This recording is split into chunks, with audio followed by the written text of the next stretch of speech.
Arif Akbar bersikukuh mempertahankan nama anaknya yang terdiri dari 19 kata.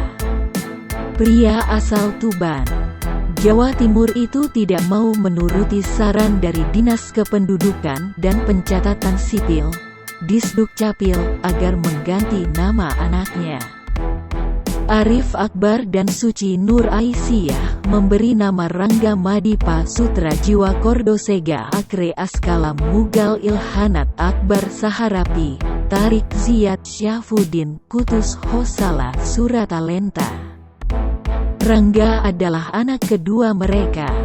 Akibatnya, mereka kesusahan mengurus akta. Padahal Rangga kini telah berumur 3 tahun lebih. Arif kini membuat surat terbuka kepada Presiden Joko Widodo.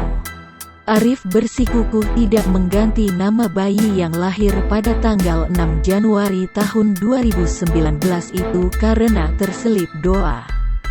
Misalnya agar tidak mudah percaya berita hoaks. Ia menjelaskan, sudah mendatangi kantor Dinas Kependudukan dan Pencatatan Sipil, Disdukcapil, mengurus akta anak keduanya itu, namun jawaban selalu sama, tidak bisa.